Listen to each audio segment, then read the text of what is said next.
Movie की शुरुआत में मार्क नाम के एक आदमी को दिखाया जाता है जो सुबह जल्दी उठकर फ्रेश होने जाने लगता है, लेकिन तभी वो ये नोटिस करता है कि उसके घर में पानी नहीं आ रहा है, यहाँ तक कि उसके घर में बिजली भी नहीं है। मार्क के ऑफिस में आज एक बहुत ही इंपॉर्टेंट मीटिंग है, इसलिए वो जैसे तैसे रेडी हो जाता है, लेकिन घर से बाहर जाते वक्त वो ये नोटिस करता है कि उसके घर का दरवाजा खुल नहीं रहा है और उसी वक्त उसके फोन में भी नेटवर्क आना बंद हो जाता है। दरवाजे को खोलने की कोशिश करते हुए मार्क ये नोटिस करता है कि उसे बाहर से एक सीलेंट लगाकर बंद कर दिया गया है।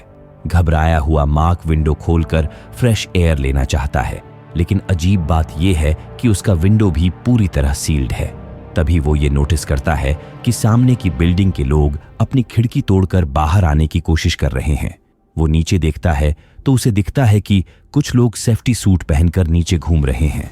इस बात को इग्नोर करते हुए मार्क एक हैमर लेकर अपना दरवाजा तोड़ने की कोशिश करता है, लेकिन ऐसा करते हुए उसे बहुत बुरी तरह चोट लग जाती है। तभी मार्क के घर के साइड में रहने वाला आदमी वॉल तोड़कर उसके घर में आ जाता है। उसका नाम सरगेय है और वो बहुत ज्यादा गुस्से में है क्योंकि उसका दरवाजा भी किसी ने बाहर से लॉक कर दिया है। उसके साथ उसका भाई निको भी है। अंदर आते ही सरगेय मार्क के विंडो को चेक करने जाता है। तभी उसे पता चलता है कि मार्क भी उनके तरह ही अपने घर में फंसा हुआ है।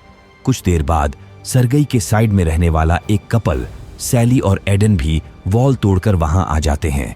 ऐसा देखकर लग रहा है कि किसी ने उनके पूरे फ्लोर को बाहर से सील कर दिया है। एडन एक गवर्नमेंट एम्प्लॉई है और जो कुछ भी हो रहा है उसे देख एडन को लग रहा है कि बहुत जल्द उनके साथ बहुत बुरा कुछ होने वाला है। वो लगातार बाहर किसी को हेल्प के लिए कॉल कर रहा है, लेकिन किसी को फोन ही नहीं लग रहा है। तभी अपार्टमेंट का इंटरकॉम बजने लगता है। बाहर से कोई उन्हें बता रहा है कि सभी लोग शांत रहें क्योंकि मेडिकल स्टाफ कंडीशन को कंट्रोल करने की कोशिश कर रहा है। ये सुनते ही मार्क और बाकी और ज्यादा डर जाते हैं। कुछ देर बाद सैली जो एक नर्स है मार्क के चोट की ड्रेसिंग करने लगती है। सैली से बातें करते वक्त मार्क को उसके पड़ोस में रहने वाली बूढ़ी औरत एनिड के बारे में याद आता है। बिना टाइम वेस्ट किए वो सरगेय को एनिड के घर का वॉल तोड़ने के लिए कहता है और फिर उसके घर में घुस जाता है। उसे एनिड जमीन पर पड़ी हुई मिलती है, लेकिन अच्छी बात यह है कि वो अब तक जिंदा है। अगले सीन में सभी लोगों को विंडो के पास खड़ा हुआ दिखाया जाता है। वे ये पता करने की कोशिश कर रहे हैं कि बाहर असल में क्या हो रहा है। तभी वे नोटिस करते हैं कि सेफ्टी सूट पहने कुछ लोग सभी बिल्डिंग पर कुछ स्प्रे कर रहे हैं और वो लोग कुछ इन्फेक्टेड लोगों को नीचे बने कैंप में भी ले जा रहे हैं। तभी एक आदमी डर के मारे वहां से भागने की कोशिश करता है, लेकिन ऐसा करते ही उसे गोली मार दी जाती है। ये सीन देख विंडो से बाहर देख रहे सभी लोग बहुत बुरी तरह डर जाते हैं। कुछ देर बाद ही सेफ्टी सूट पहने लोग आसपास की बिल्डिंग्स में बने घरों में घुसने लगते हैं। जब लोग उनके साथ बाहर आने से मना करने लगते हैं तो वो लोगों को घसीट के बाहर लाने लगते हैं। ये सब देख मार्क और बाकी समझ जाते हैं कि मेडिकल स्टाफ उसके अपार्टमेंट में भी कभी भी आ सकती है, इसीलिए वो दरवाजा तोड़कर बाहर जाने का तरीके के बारे में सोचने लगते हैं। कुछ देर सोचने के बाद मार्क को याद आता है कि उसके घर में एक केमिकल पड़ा हुआ है जिससे दरवाजे पर लगा वो सीलेंट पिघल सकता है। ये सुनते ही सभी मार्क के घर में रखे उस केमिकल को ढूंढने लगते हैं। वो मिलते ही मार्क बहुत से केमिकल को मिलाकर एक मिश्रण बना लेता है। वो फिर वो केमिकल दरवाजे के नीचे डाल देता है और इस बार उसका प्लान काम करने लगता है। सीलेंट धीरे धीरे लूज होने लगता है, जिस वजह से ग्रुप इस बार धक्का मारकर दरवाजे को खोल पाता है।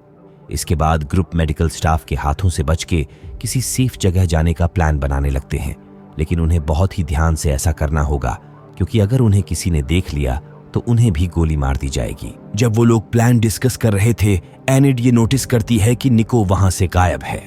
ये सुनते ही सभी निको को ढूंढने में लग जाते हैं। तभी ये दिखाया जाता है कि निको रूम में बने एयर वेंट से नीचे वाले फ्लोर में आ गया था। निको वहां पे नोटिस करता है कि मेडिकल स्टाफ एक औरत को अपने घर से बाहर चलने के लिए कह रहे हैं। जब वो उनकी बात नहीं मानती, वो उस औरत को एक इंजेक्शन लगा देते हैं और ऐसा करते ही वो खांसने लगती है और बेहोश हो जाती है।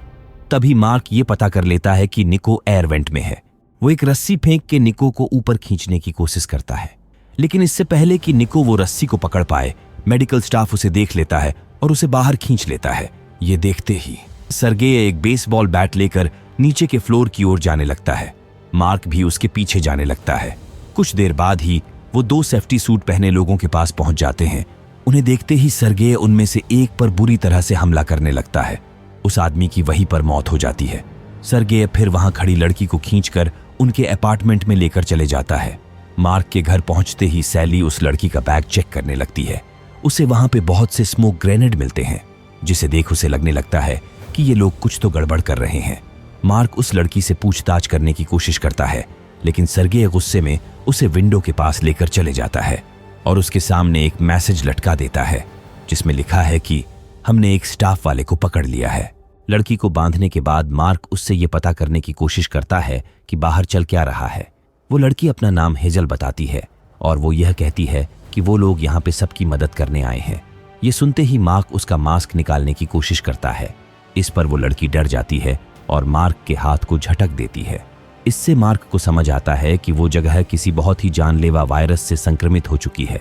वो फिर हेजल को पूरी सच्चाई बताने के लिए धमकाता है और अब जब उसकी जिंदगी खतरे में है, हेजल पूरी सच्चाई बताने लगती है। वो कहती है कि उनके पूरे एरिया में जानलेवा वायरस फैल गया है, जो किसी को भी सिर्फ 1 घंटे में ही मार सकता है। इस वायरस के सिम्टम्स हैं बहुत जोर से खांसी आना, सांस लेने में परेशानी और आंखों की रोशनी चले जाना। वैज्ञानिक रात दिन मेहनत करके इस वायरस से निपटने का तरीका ढूंढ रहे हैं, लेकिन अब तक उनके हाथ कुछ भी ठोस नहीं लगा है। मार्क फिर पूछता है कि उनके फोन में नेटवर्क क्यों नहीं आ रहा है, जिसका जवाब हेजल यह कहकर देती है, गवर्नमेंट नहीं चाहती कि ज्यादा लोगों को इस वायरस के बारे में पता चले, क्योंकि ऐसा होने पर लोग पैनिक करने लगेंगे, जिस वजह से इस वायरस से निपटना और ज्यादा मुश्किल हो जाएगा। वो आगे यह भी कहती है, इस कमरे में खड़े सभी लोगों के बचने के चांस सिर्फ 50% ही हैं। ये सुनते ही सर्गेय फिर से गुस्सा हो जाता है। वो फिर एक नाइफ का इस्तेमाल करके हेजल का सेफ्टी सूट फाड़ने लगता है। सर्गेय के ऐसा करते ही हेजल बहुत ज्यादा डर जाती है और अपने पॉकेट से एक इंजेक्शन निकाल के अपने आप को लगाने लगती है, लेकिन इससे पहले कि वो उस इंजेक्शन का इस्तेमाल कर पाए, सर्गेय उसे छीन लेता है और अपने पास रख लेता है। सभी जानना चाहते हैं कि वो किस चीज का इंजेक्शन है, जिस पे हेजल ये रिप्लाई देती है कि वो वायरस से बचने के लिए वैक्सीन है। वो वैक्सीन अभी टेस्टिंग फेज में ही है और इसकी कोई गारंटी नहीं है कि वो काम भी करेगी। इसीलिए जब तक सरकार इसका कोई सॉल्यूशन नहीं निकाल लेती, सभी के लिए यही बेहतर होगा कि सभी घर के अंदर ही रहें। रात में जब ग्रुप वहां से निकलने के बारे में डिस्कस कर रहा है, हेजल वहां से भाग निकलने की कोशिश करती है, लेकिन इससे पहले कि वो दरवाजे तक पहुंच सके, सर्गेय उसे पकड़ लेता है और उसे पीटने लगता है। मार्क उसे रोकने की कोशिश करता है, जिस वजह से सर्गेय उससे भी पीटने लगता है। कुछ देर बाद ग्रुप ये नोटिस करता है कि बहुत से लोग गुस्से में उनकी बिल्डिंग की ओर बढ़ रहे हैं। देख के ऐसा लग रहा है कि वो हेजल से प्रेजेंट कंडीशन के बारे में पूछताछ करना चाहते हैं। बाहर खड़े सारे मेडिकल स्टाफ के लोग या तो बिल्डिंग में रहने वाले लोगों द्वारा मारे जा चुके हैं या तो यहां से अपनी जान बचा के भाग चुके हैं। हेजल सभी से कहती है कि उन लोगों को अंदर मत आने देना, क्योंकि वो सभी वायरस से संक्रमित हो चुके हैं। इसे सुनते ही ग्रुप पैनिक करने लगता है और बिल्डिंग के मेन एंट्रेंस को बंद करने लगता है। कुछ देर बाद ही वो लोग वहां पहुंच जाते हैं और दरवाजा ठोकने लगते हैं। सैली उन्हें समझाकर शांत करने की कोशिश करती है, लेकिन कोई एक कांच के टुकड़े से उसके नेक पर हमला कर देता है। ऐसा होते ही सर्गेय बाहर से आए लोगों पर एक स्मोक बॉम्ब फेंक देता है और सैली को लेकर अंदर चले जाता है, लेकिन सैली का बहुत ज्यादा खून निकल चुका है, जिस वजह से उसे बचाया नहीं जा सकता। सैली को मरता हुआ देख सभी को बहुत बड़ा झटका लगता है। सबसे बुरी हालत तो एडन की है, जो बुरी तरह से टूट जाता है। अगले सीन में ग्रुप सैली की बॉडी को एक कपड़े में लपेटकर एडन को ढूंढने लगते हैं, लेकिन उन्हें वो कहीं भी नहीं मिलता। यहाँ ये पता चलता है कि वो हेजल का सेफ्टी सूट पहन के बिल्डिंग से बाहर चला गया है, लेकिन जैसे ही वो बाहर पहुंचता है, आसपास रहने वाले लोग उसे मेडिकल स्टाफ समझ लेते हैं और उसे चारों ओर से घेर लेते हैं। वो लोग उससे वैक्सीन मांगने लगते हैं। जब उन्हें पता चलता है कि एडन के पास कोई वैक्सीन नहीं है, वो सभी मिलकर उसे पीटने लगते हैं। तभी बिल्डिंग के ऊपर से पुलिस की टीम उन लोगों को डराने के लिए गोली चलाने लगती है। एडन को छोड़ के बाकी सभी वहां से भाग जाते हैं, लेकिन सेफ्टी सूट पहनने के बावजूद स्नाइपर टीम को ये पता चल जाता है कि एडन मेडिकल स्टाफ का आदमी नहीं है और अब तक वो वायरस से संक्रमित भी हो गया होगा, जिस वजह से वो एडन को वहीं पर शूट कर देते हैं।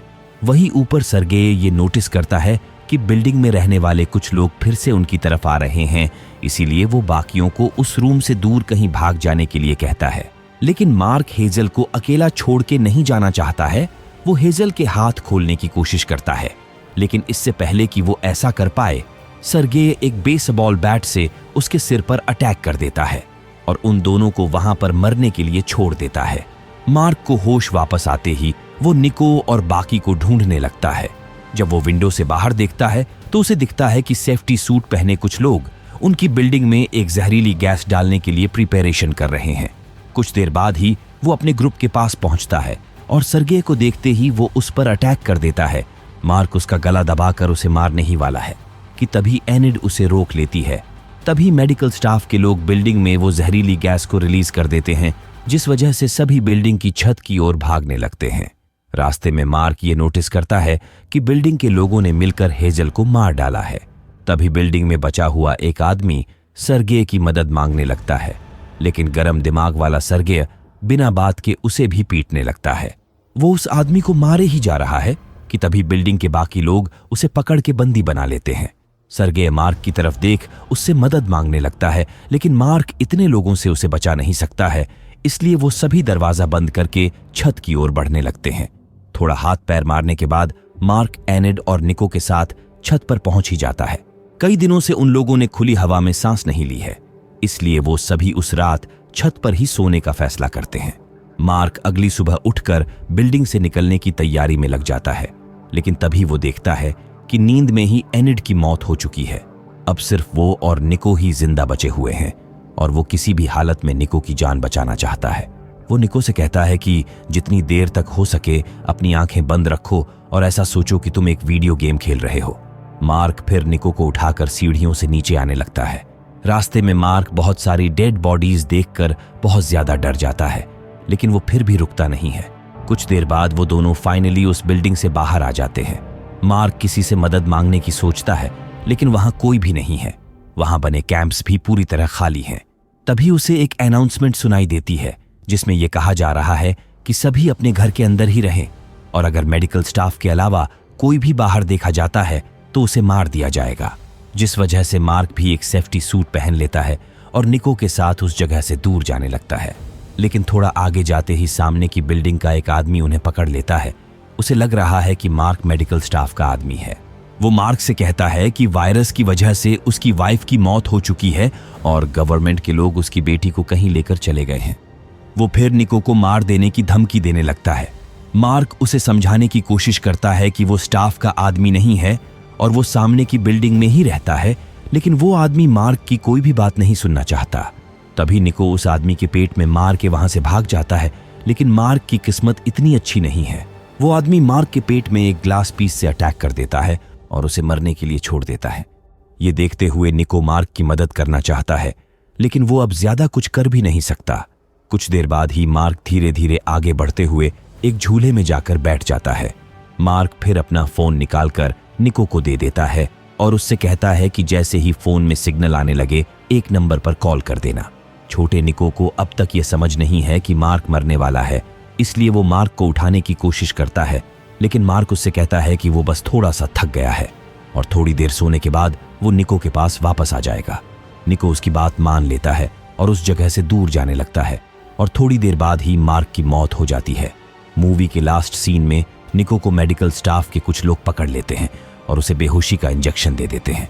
जब उसे होश वापस आता है, वो अपने आसपास और भी बहुत से बच्चों को देखता है। तभी एक स्टाफ का मेंबर आकर निको को कहता है कि सब कुछ ठीक हो जाएगा। मूवी के एंड में निको अपना फोन निकालकर ये सोचने लगता है कि उसे कॉल करना चाहिए कि नहीं।